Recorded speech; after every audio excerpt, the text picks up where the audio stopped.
Standing 7 foot 5. Number 14, Zach Edey.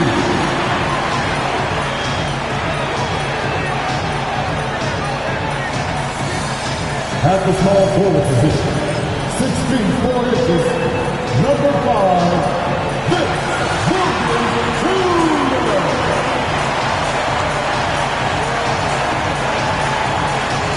At guard, 6'5", number 22, Desmond Hayes.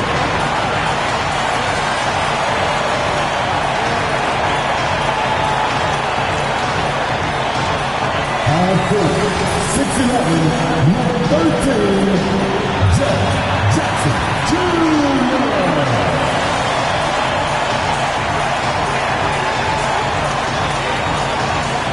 At guard, 6'3", number 12, Jack Morrell.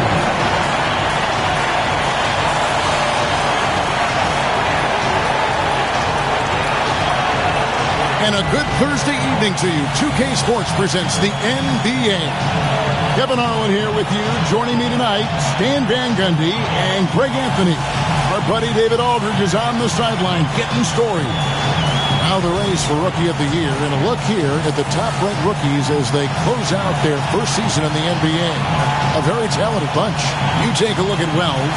Throughout the year, he's shown that he can be a big-time player in the league, and at number 5 on our list, we have to be excited for next season.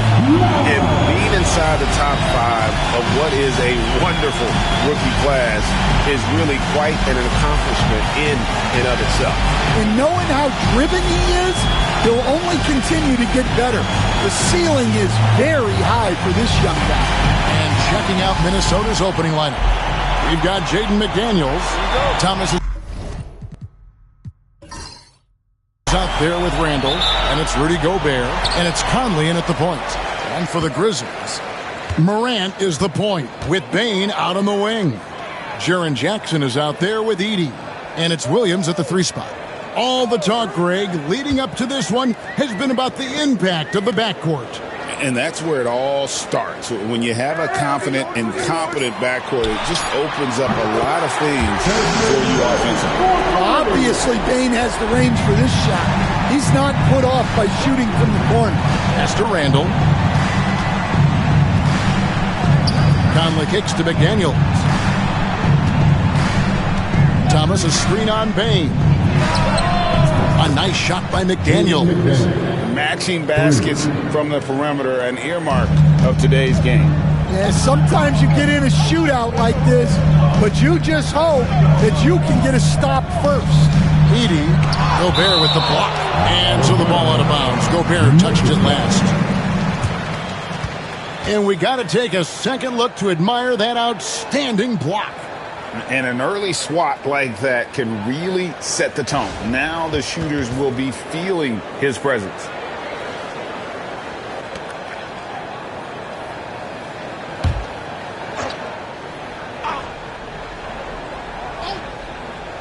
Here's Morant. He had 35 points last game out. Out left to the wing. Conley for 3. And again, Minnesota with the triple.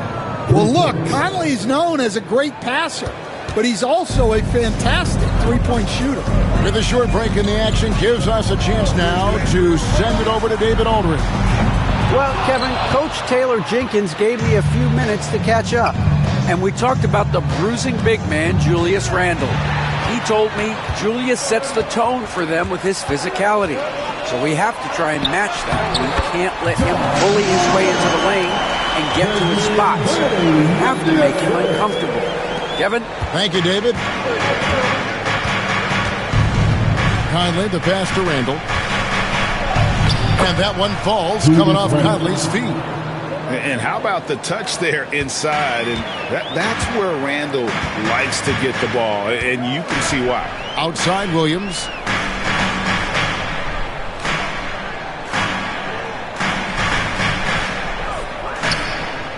Pass to Edey. Outside Jackson. 4 on the shot clock. Payne for 3. Thomas grabs the rebound. Minnesota's gone 2 of 2 from three-point range here in the first quarter. And, you know, Stan, we've watched Desmond Bane evolve into a number one option on offense. He's always been there, but now he really is at the top of the heap. Yeah, he sure is. Look, Kevin, you know, he came into the league as a three-point shooter, and he's a great one. But he's developed his game off the dribble, very good mid-range shooter, and he's strong enough to finish around the rim. First quarter of basketball, just over 2.5 minutes play. Morant with a wide-open look. Minnesota with the rebound. They put up a nice win against the Bucks the last time out. And bottom line, they found ways to score. Credit the game plan going in. It was right on the money. Yeah, that kind of performance on the road really speaks to their preparation and mental fortitude. I'm shocked that it didn't turn into 3 points. I mean, he makes you pay on those nearly every time.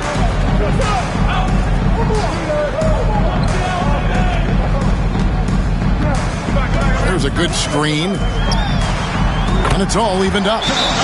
Morant's got 5. If you look at the breakdown, Morant's as efficient as anyone when he's the ball handler in the pick and roll. And we've got a timeout called from Chris Finch. Wants to talk some things over. Might be seeing some things to adjust. All right, the first ladies of the forum are ready to take the court. Give it for Grizzlies.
Let's take a look at the teams that have done a great job of converting turnovers into points since the All-Star break. The Timberwolves, number 1. And since the break, we've seen them ambush their opponents with that attacking brand of defense. And boy, have they reaped the rewards offensively. Ansel Conley will bring the ball up for the Minnesota Timberwolves. Pass to Gobert.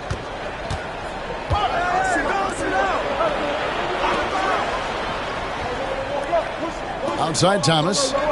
To the paint. Here's Randall. And Randall throws it down.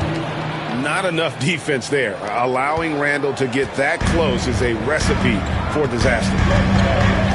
Morant kicks to Jackson. Now here's Williams. And here's Morant. 5 points in the game.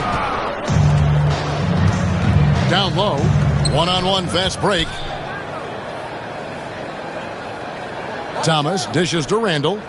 Thomas a screen. Tries from 16. Nick Daniels up top. Conley inside the line. Score the basket. His second of 2 attempts. Well, look, if he misses that shot, coach might think of benching him. He's pretty fortunate he got that one to go. Now here's Williams. Still yet to score. Conley against Morant. Finds himself wide open and drills it. And, you know, we talk so much about Morant's athleticism, but his feel for the game equally as effective. Here's McDaniels. He picked up 12 points in their last one against Milwaukee. Here's Thomas, and then Thomas with the jam. And the one-hand slam just looks so pretty when it's in his hand and he's the one doing the slam. Agreed. He is smooth as silk, even on a power finish. Now here's Jackson. He had 16 points in the win against Charlotte. Pass to Morant. Off target from three-point range. Timberwolves leading by 4. And the defense of the Timberwolves stand as good as it gets. Well, Kevin, they can compete with anyone